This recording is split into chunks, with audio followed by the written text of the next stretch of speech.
Guys, Jananayagan lakh issue இன்றுவா எதுவும் நான் சொல்ல விரும்பல. கண்டென்ட் உள்ள டேரக்டாக போயிடலாம்.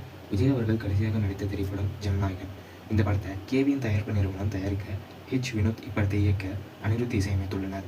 இந்த படம் ஜனவரி 9ஆம் தேதி வெளியாகுவதாக தயாரிப்பு நிறுவனம் அதிகாரப்பூர்வ அறிவிப்பு வெளியிட்டுள்ளனர். படத்தின் சேட்டலைட், டிஜிட்டல், ஓடிடின்னு எல்லா பணிகளும் முடிந்துள்ளனர். படத்தின் பிரச்சனை எங்கிருந்து தொடங்கியது? ஜனநாயகன் படத்தோட சென்சார் போர்டுக்கு அனுப்பியபோது படத்தில் வன்முறை காட்சிகள் மற்றும் சில கட்சிகளை தாக்குற மாதிரி இருப்பதாக ரிவ்யூஸ் கமிட்டியில் குறிப்பிட்டுள்ளனர்.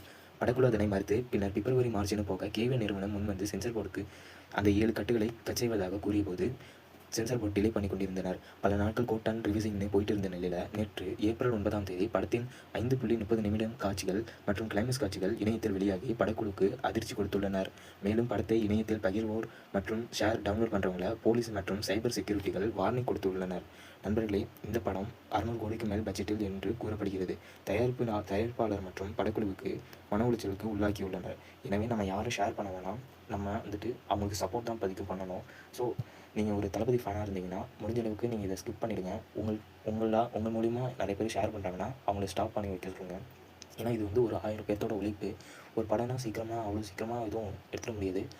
ஸோ தயவுசெய்து யாருக்கும் பகிராதீங்க. இந்த படத்தோட ஃபுட்டேஜாகவும் இருக்கட்டும், இந்த படமாக இருக்கட்டும். இது உங்களுக்கே தெரியும், பல சிக்கல்கள், பல சட்டவிரோத செயலுக்கு முன்பட்டதாக தான் இந்த ஒரு விஷயமா இருக்குது. ஸோ கைஸ், யாரும் முடிஞ்சளவு ஷேர் பண்ணாதீங்க இந்த படத்தை.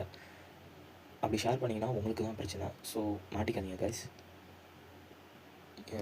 நாம் அனைவரும் ஜனநாயகன் படத்துக்கு உறுதுணையாக இருக்கும்.